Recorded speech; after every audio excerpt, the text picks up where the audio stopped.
ഞാൻ കഴിഞ്ഞ 9 ദിവസമായി ഇറാനിലാണ്.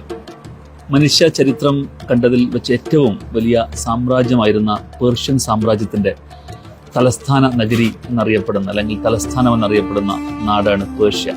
അതിന്റെ ആദ്യത്തെ ആധുനിക നാമമാണ് ഇറാൻ. ഇവിടെ വരുന്നത് വരെ ഇറാനിനെ കുറിച്ച് വളരെ വ്യത്യസ്തമായ ഒരു ചിത്രമാണ് നമ്മുടെ മനസ്സിൽ ഉണ്ടായിരുന്നത്. നമ്മുടെ എല്ലാവരുടെയും, എൻ്റെ കൂടെ കുറച്ച് സുഹൃത്തുക്കളും കൂടി ഉണ്ട്. എല്ലാവരും കണ്ട ഇറാൻ, മനസ്സിലാക്കിയ ഇറാൻ അല്ല ഇപ്പോൾ കണ്ടുകൊണ്ടിരിക്കുന്നത് എന്നത് പ്രത്യേകം ഇവിടെ പറയാൻ ആഗ്രഹിക്കാം. കഴിഞ്ഞ 9 ദിവസത്തിൽ ഓരോ ദിവസവും ഇറാനിനെ കുറിച്ച നെഗറ്റീവ് സ്റ്റീരിയോടൈപ്സ് ഓരോന്നോരോന്നായി തകർന്നു വീഴുന്നതാണ് നമ്മൾ കണ്ടത്. കുറച്ച് ഒബ്സർവേഷൻസ് ഞാൻ നിങ്ങളുടെ മുമ്പാകെ പറയാൻ ആഗ്രഹിക്കുന്നു. ഒന്നാമതായിട്ട്, വളരെ സോഷ്യലി ആക്റ്റീവായ women participation, women engagement across societies നിങ്ങൾക്ക് ഇവിടെ കാണാൻ കഴിയുന്നു എന്നുള്ളതാണ് ഒരു പ്രധാനപ്പെട്ട സംഗതി. അതിൽ ഗവൺമെന്റ് ബ്യൂറോക്രസി ആയിരുന്നാലും, അതുപോലെ തന്നെ women drivers, taxi, lorry drivers വരെ നിങ്ങൾക്ക് ഇറാനിൽ കാണാൻ കഴിയുന്നു, നിങ്ങൾ കാണാൻ സാധിക്കും. അപ്പൊ ഇത് ഒരു നമ്മൾ നേരത്തെ മനസ്സിലാക്കിയ ഇറാനല്ല. സ്ത്രീകളെ അടിച്ചമർത്തുന്ന, അതുപോലെ ഹൈലി ഓർത്തഡോക്സ് ആയ, അങ്ങേയറ്റം ഒപ്രസീവ് ആയിട്ടുള്ള ഒരു സോഷ്യൽ നോമാണ് നിലനിൽക്കുന്നത് ഇറാനിൽ നമ്മൾ മനസ്സിലാക്കിയത്. എന്നാൽ അതിന് തീർത്തു വിരുദ്ധമായ കാഴ്ചയാണ് നമ്മൾ തെഹ്റാനിൽ മാത്രമല്ല, നിങ്ങൾ ഈവൻ നമ്മൾ ഷിറാസ് എന്നാണ് യാത്ര തുടങ്ങുന്നത്. ഷിറാസ്, കും, ആത്മീയ തലസ്ഥാനമായിട്ടുള്ള കും, ഏറ്റവും ഓർത്തഡോക്സ് എന്നറിയപ്പെടുന്ന, ഏറ്റവും കൺസർവേറ്റീവ് സൊസൈറ്റി നിലനിൽക്കുന്ന ഒരു സ്ഥലമാണ് കും. ആ കുമ്മിൽ ഉൾപ്പെടെ, അതുപോലെ ഇസ്ഫഹാൻ, അതുപോലെ എന്ന് വേണ്ട ഏത് സ്ഥലം എടുത്താലും നിങ്ങൾക്ക് അങ്ങേയറ്റം ഉണ്ടല്ലോ സ്ത്രീകളുടെ പാർട്ടിസിപ്പേഷൻ നിങ്ങൾക്ക് കാണാൻ സാധിക്കും. അത് ഷോപ്പുകളിൽ, ഒരു ഷോപ്പിൽ ഇല്ല സ്ത്രീകൾ കൃത്യമായ ഒരു പങ്ക് വഹിക്കാത്ത, അല്ലെങ്കിൽ അവർ റോള് വഹിക്കാത്ത ഒരു ഷോപ്പ് നമ്മൾ കണ്ടിട്ടില്ല. അതുപോലെ തന്നെ നമ്മൾ സാധാരണ മനസ്സിലാക്കുന്ന ഒരു സംഗതിയാണ് ഓർത്തഡോക്സ് സമൂഹം, കൺസർവേറ്റീവ് സമൂഹം. അതുകൊണ്ട് തന്നെ സയന്റിഫിക് അഡ്വാൻസ്മെന്റ്, ഇന്നോവേഷൻസ് അതിൽ വളരെ പിന്നിലായിരിക്കുന്നതാണ് നമ്മൾ മനസ്സിലാക്കുക. പക്ഷെ അതേവസരം നിങ്ങൾക്ക് എല്ലായിടത്തും സയൻസ്, ടെക്നോളജി നിങ്ങൾക്ക് എമ്പാടും കാണാൻ സാധിക്കും. നമ്മൾ പെർസപ്പോളിസ് എന്ന് പറയുന്ന സൈറസ് മുതൽ ദരിയൂസ് വരെ രാജാക്കന്മാർ നിലനിന്നിരുന്ന അവരുടെ ഭരണസിരാ കേന്ദ്രമായിരുന്ന ആ സ്ഥലം യൂട്യൂബിൽ കാണാൻ സാധിക്കും. അതിന്റെ 3D മോഡൽ, നിങ്ങൾ അതിന്റെ സ്പെക്സ്, AR VR ഗ്ലാസ് എടുത്തിട്ട് നിങ്ങൾ നോക്കുകയാണ്. പൊളിഞ്ഞു കിടക്കുന്ന Alexander not so the great, അദ്ദേഹം തകർത്ത ആ സ്ഥലം പിന്നീട് നമ്മൾ കാണുന്നത്, ഇപ്പോൾ കാണുന്നത് അതിന്റെ റെമനൻസ് ആണ്, തകർന്നു വീണ ആ റെമനൻസ്. അത് നിങ്ങൾ AR VR ഗ്ലാസ് ഇട്ടിട്ട് നിങ്ങൾ നോക്കുമ്പോൾ അത് മുഴുവൻ പുനഃസൃഷ്ടിച്ചായിട്ട് കാണാൻ സാധിക്കും. ഇത് വേറൊരു സ്ഥലത്ത് നമ്മുടെ ചരിത്രത്തിൽ ഒരുപാട് 24 രാജ്യങ്ങൾ നമ്മൾ കറങ്ങിയിട്ടുണ്ട്, ഒരുപാട് സ്ഥലങ്ങൾ നമ്മൾ സന്ദർശിച്ചിട്ടുണ്ട്. പക്ഷെ എവിടെയും ചരിത്ര സ്ഥലങ്ങൾ കാണുമ്പോൾ അങ്ങനെ ഒരു സംഭവം നമ്മൾ എവിടെയും കണ്ടിട്ടില്ല, AR VR ഗ്ലാസിന്റെ ഉപയോഗം.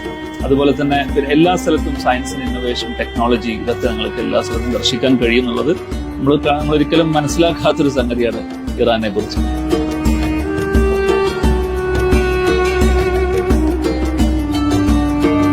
ഇറാനിൽ നാം കണ്ട മറ്റൊരു പ്രധാനപ്പെട്ട സംഗതി, എല്ലാ സ്ട്രീറ്റ്സിലും നമ്മൾ പോയ മിക്കവാറും എല്ലാ സ്ഥലങ്ങളിലും, അത് ഗ്രാമങ്ങളാവട്ടെ, അത് ഏർബൻ സെന്റേഴ്സ് ആകട്ടെ, ആളുകൾ കുറച്ച് കൂടുന്ന സ്ഥലമാണെങ്കിൽ അവിടെ കലാപ്രകടനങ്ങൾ, സ്ട്രീറ്റ് പെർഫോമൻസ്, അത് പാട്ടായിട്ടും ഡാൻസായിട്ടും, ഈവൻ സ്ത്രീകൾ പോലും അവിടെ കലാപ്രകടനങ്ങൾ, ആർട്ട് പെർഫോമൻസ് നടത്തുന്നത് നമുക്ക് കാണാൻ സാധിക്കും. അപ്പോൾ ഇത് വളരെ കൾച്ചറലി റിച്ച് ആയിട്ടുള്ള ഒരു സമൂഹത്തിന്റെ ഒരു മാനിഫെസ്റ്റേഷനാണ്. എന്ന് വെച്ചാൽ അവിടെ ഒരുപാട് കെട്ടിടങ്ങൾ, ഒരു കെട്ടിടത്തിനകത്തേക്ക് കയറിയാൽ എവിടെയും ഒരു കലയില്ലാത്തൊരു ചുമര് നിങ്ങൾക്ക് കാണില്ല. എല്ലാ വാൾസിലും എന്തെങ്കിലും ഒരു ആർട്ട് ഫോം അതിലുണ്ടാവും. അതുപോലെ നിങ്ങൾ സ്ട്രീറ്റ്സിലേക്ക് പോയി കഴിഞ്ഞാൽ എല്ലാ സമയത്തും നിങ്ങൾക്ക്, എല്ലാ സന്ദർഭത്തിലും, രാവിലെ ആയാലും പകലായാലും രാത്രിയായാലും എല്ലാം നിങ്ങൾക്ക് ഇങ്ങനെ വ്യത്യസ്തങ്ങളായ മൂലകളിലും, അതുപോലെ പിടികത്തിണ്ണയിലും എല്ലാം, അതുപോലെ തന്നെ മാർക്കറ്റ്സ്, വളരെ തിരക്കേറിയ മാർക്കറ്റ്സിൻ്റെ അകത്ത് ഒക്കെ നിങ്ങൾക്കിങ്ങനെ പാട്ട് പാടുന്നത് കാണാൻ സാധിക്കും. ആളുകൾ മ്യൂസിക്കൽ ഇൻസ്ട്രുമെന്റ്സ് ഉപയോഗിച്ചുകൊണ്ട്. അതിൽ അന്ധന്മാരുണ്ടാവും, അതുപോലെ തന്നെ ബധിരരും മൂകരുമായിട്ടുള്ള ആളുകളുണ്ടാവും, അതല്ലാത്ത നോർമൽ ആളുകളുണ്ടാവും. അപ്പോൾ അതിന് പ്രോത്സാഹനം എന്നോണം ആളുകൾ അതിന് സംഭാവനകൾ കൊടുക്കുന്നതായിട്ട് കാണാൻ സാധിക്കും. അവർ ശരിക്കും യാചകരല്ല, അവർ പെർഫോമൻസ് ചെയ്യുമ്പോൾ അതിനൊരു പ്രോത്സാഹന അർത്ഥത്തിൽ ആളുകൾ അവർക്ക് കോൺട്രിബ്യൂട്ട് ചെയ്യുന്നത് നിങ്ങൾക്ക് കാണാൻ സാധിക്കും. അപ്പോൾ ഇങ്ങനെ വളരെ കൾച്ചറലി റിച്ച് ആയിട്ടുള്ള, എക്സ്ട്രീംലി റിച്ച് ആയിട്ടുള്ള ഒരു സമൂഹത്തെയാണ് നമ്മൾ ഇറാനിൽ കാണാൻ സാധിച്ചത്.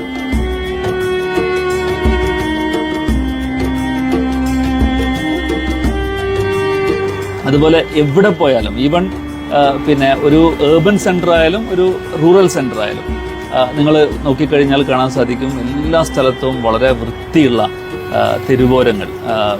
ഒരു കഷ്ണം കടലാസ് വരെ നിങ്ങൾക്ക് എവിടെയും കാണില്ല. അതാണ് പ്രത്യേകത. ഇറാനിൽ നഗരത്തിൽ മാത്രം, നഗരത്തിൽ നമുക്ക് പ്രതീക്ഷിക്കാം എവിടെയും കച്ചറയൊന്നും ഉണ്ടാവില്ല. പക്ഷേ എല്ലാ സ്ഥലത്തും എവിടെയും നിങ്ങൾക്ക് പിന്നെ ഉണ്ടല്ലോ മലിനമായ റോഡുകളോ സ്ട്രീറ്റുകളോ ഒരു ചെറിയ തുണ്ട് കഷ്ണം പോലും ഒരു കടലാസിൻ്റെ കഷ്ണം പോലും നിങ്ങൾക്ക് കാണാൻ സാധിക്കില്ല.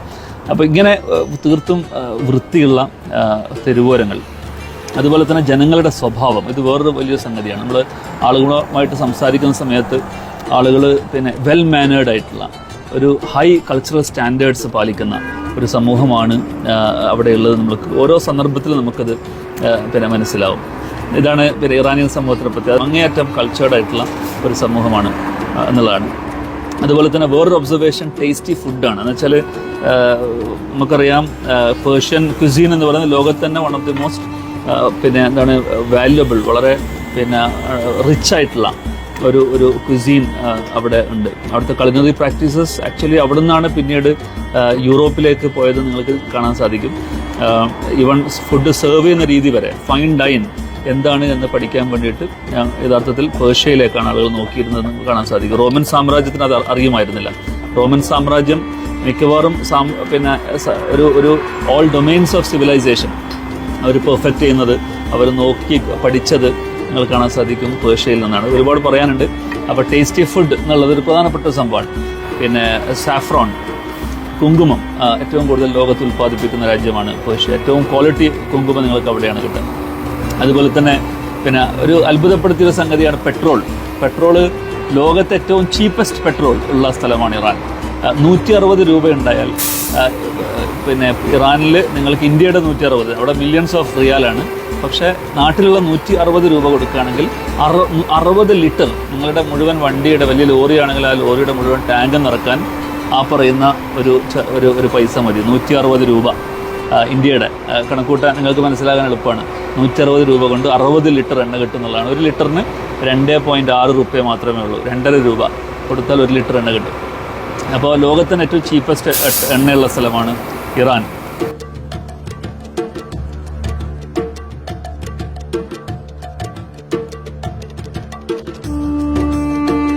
വേറൊരു സംഗതി നമ്മൾ ഇറാനിൽ കണ്ടത്, പോലീസ് എന്ന് പറയുന്ന സാധനത്തെ നമ്മൾ പോലീസ് എന്നെ എവിടെയും കാണുന്നില്ല എന്നുള്ളതാണ്. അതായത് നമ്മുടെ ഷിറാസ് മുതൽ ഇസ്ഫഹാൻ, ഖും, കഷാൻ, അതുപോലെ തെഹ്റാൻ, ഇങ്ങനെ വലിയ നഗരങ്ങളും അതിനിടയിലുള്ള ഒരുപാട് റിമോട്ട് വില്ലേജസ്, പിന്നെ റൂറൽ ഏർബൻ സെൻറ്റേഴ്സ് എല്ലാം വിസിറ്റ് ചെയ്തു.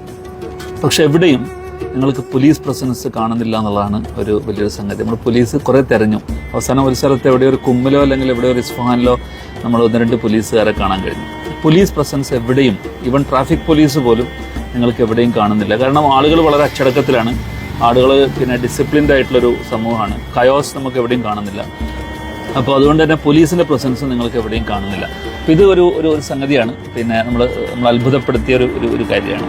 ഷിറാസിൽ നിന്ന് തുടങ്ങി നമ്മൾ ഇസ്ഫഹാൻ, അതുപോലെ ഖും, കഷാൻ, തെഹ്റാൻ, ഇങ്ങനെ ഗ്രാമങ്ങളിലൂടെയും നഗരങ്ങളിലൂടെയും നമ്മൾ താണ്ടിയപ്പോൾ നമുക്ക് കാണാൻ കഴിഞ്ഞത് വ്യത്യസ്തങ്ങളായ ടെറൈൻസ്, ഒരുപാട് തരത്തിലുള്ള പ്രകൃതി സവിശേഷതകൾ നമുക്ക് അവിടെ കാണാൻ കഴിഞ്ഞു. ഒന്ന് ടെറൈൻസ്, പിന്നെ ഡ്രൈ ലോ ലൈങ് ഏരിയാസ്, അതുപോലെ തന്നെ മൗണ്ടൻസ്, സ്നോ നിറഞ്ഞ സ്ഥലങ്ങൾ. വെച്ചാൽ പിന്നെ അത്രയൊന്നും തണുപ്പില്ലാത്ത സമയമാണ് ഇപ്പോൾ ഇറാനിൽ. പക്ഷേ ചില സ്ഥലങ്ങളിൽ പോയി കഴിഞ്ഞാൽ അധികമൊന്നും ഉയർച്ചയുള്ള സ്ഥലങ്ങളുമല്ല. ആ സ്ഥലങ്ങളിൽ പോയി കഴിഞ്ഞാൽ നമുക്ക് കാണാൻ സാധിക്കുന്നത് ഒരുപാട് സ്നോ ഉള്ള, നമ്മൾ ഒരുപാട് സ്നോയിൽ ചിലവഴിക്കാൻ സാധിച്ചു. അപ്പോൾ സ്നോ ആദ്യമായിട്ട് കണ്ട ആളുകളുണ്ടായിരുന്നു നമ്മുടെ യാത്രയിൽ. അവിടെ സ്നോ ഉള്ളൊരു വില്ലേജിലേക്ക് നമ്മൾ പോയി. അവിടെ നമ്മൾ സ്നോൻ്റെ ഇടയിൽ നമ്മൾ നല്ലൊരു ഭക്ഷണം കഴിക്കാൻ അവസരം ഉണ്ടായി. അപ്പോൾ അങ്ങനെ പിന്നെ വ്യത്യസ്തങ്ങളായ ടെറൈൻസ് അനുഭവിക്കാനുള്ളൊരു അതുപോലെ തന്നെ വ്യത്യസ്തങ്ങളായ കാലാവസ്ഥകൾ ഒരേ സമയം വെറും 900 കിലോമീറ്റർ യാത്രക്കിടയിൽ നമുക്ക് അനുഭവിക്കാൻ കഴിഞ്ഞു എന്നുള്ളതൊരു വലിയൊരു സംഗതി തന്നെയാണ്. 900 കിലോമീറ്ററിനകത്ത് ഇത്രയും വ്യത്യസ്തങ്ങളായ പ്രകൃതി വൈവിധ്യം നമുക്ക് അനുഭവിക്കാൻ കഴിയുമെന്ന് നമ്മൾ വിചാരിച്ചിരുന്നില്ല. പക്ഷെ അതെല്ലാം നമുക്ക് അനുഭവിക്കാൻ കഴിഞ്ഞു എന്നുള്ളതാണ് ഇറാനിലെ യാത്രയുടെ മറ്റൊരു സവിശേഷത.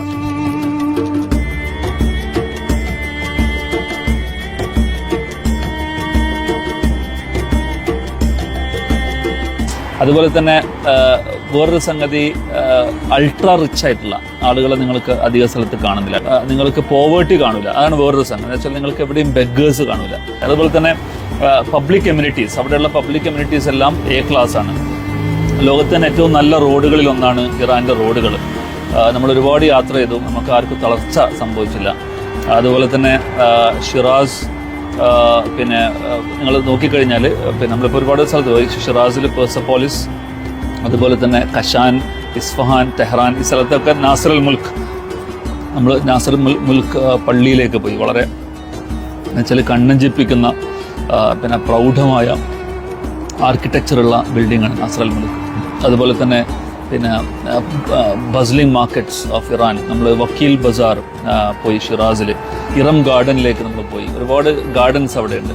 ഇസ്ഫഹാനിലെ നക്ഷെ ജഹാൻ എന്ന് പറയുന്ന ഇമാം സ്ക്വയർ, അവിടെ നിങ്ങൾ ലോകത്തിൻ്റെ ഏറ്റവും വലിയ സ്ക്വയറാണ്. ആക്ച്വലി ഈവൻ നമ്മുടെ ചൈനയിലുള്ള ടിയാൻമെൻ സ്ക്വയറിനേക്കാളും വലിയ സ്ക്വയറാണ് ഇസ്ഫഹാനിലുള്ള. വളരെ വളരെ ബ്യൂട്ടിഫുൾ ആയിട്ടുള്ള ഒരു വലിയൊരു സ്ക്വയറാണ് ഇസ്ഫഹാനിലെ നക്ഷെ ജഹാൻ എന്ന് പറയുന്നത്.